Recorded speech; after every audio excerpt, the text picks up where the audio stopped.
அனைவருக்கும் வணக்கம். நீங்கள் இணைந்திருப்பது இலங்கையின் உண்மை செய்தியை வழங்கும் LSN மீடியா ஊடாக. செய்திகளுக்காக ராசிக் முகமது ரன். விரிவான செய்திகளுக்கு செல்லும் முன்பதாக தலைப்புச் செய்திகள்.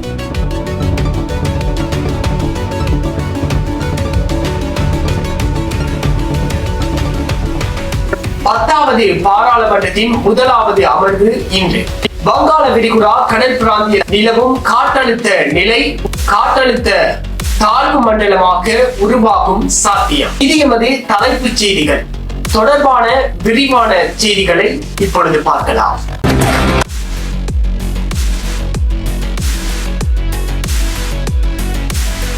பாராளுமன்றத்தின் முதலாவது அமர்வு இன்று காலை 10 மணிக்கு ஆரம்பமாக உள்ளது.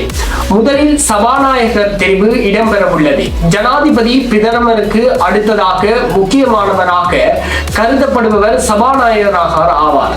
சபாநாயகரின் நியமனம் தொடர்பில் பாராளுமன்ற செயலாளர் நாயகம் குசானி ரோஹண தேர விளக்கம் அளித்தார். பாராளுமன்றத்திற்கு பொருத்தமான சபாநாயகரை தெரிவு செய்ய வேண்டியமை அறிவித்ததன் பின்னர் அதற்கு பொருத்தமான ஒருவரின் பெயரை பரிந்துரைக்க வேண்டும். இதன் போது புதிய சபாநாயகருக்கு பொருத்தமான ஒருவரின் பெயர் முன்மொழியப்படும். இதனையடுத்து அது அனைவராலும் ஏற்றுக்கொள்ளப்பட வேண்டும். அவர் சபாநாயகர் பதவிக்கு பொருத்தமானவராயினவும் பணியாற்ற விருப்பம் உள்ளவராயினவும் ஆராயப்படும். இதனையடுத்து குறித்த நபர் முன்மொழியப்பட்டதன் பின்னர் அதற்கு மாறுபாடான கருத்துக்கள் இல்லையெனில் 10வது பாராளுமன்றத்தின் புதிய சபாநாயகர் தெரிவு செய்யப்படுவார். ஏகமனதாக ஒருவர் தெரிவு செய்யப்பட்டால் வாக்கெடுப்பு அவசியம் இல்லை. அவ்வாறு தெரிவு செய்யப்படவில்லையாயின் வாக்களிப்பின் மூலம் சபாநாயகர் தெரிவு இடம்பெறும். இதனைத் தொடர்ந்து தெரிவு செய்யப்பட்ட சபாநாயகர் நியமன உறுப்பினர் அல்லது நிரந்தர உறுப்பினரால் அவரது இருக்கைக்கு அழைத்து வரப்படுவார். இதனையடுத்து அவர் சத்திய பிரமாணம் எடுத்துக் கொள்ளும் நிகழ்வு இடம்பெறும். இதனைத் தொடர்ந்து ஏனைய உறுப்பினர்கள் சபாநாயகர் முன்னிலையில் சத்திய பிரமாணம் செய்து கொள்வர். ஆளுங்கட்சியில் இருந்து ஒருவரும் எதிர்கட்சியில் இருந்து ஒருவரும் சபாநாயகருக்கு வாழ்த்து தெரிவிக்க முடியும்.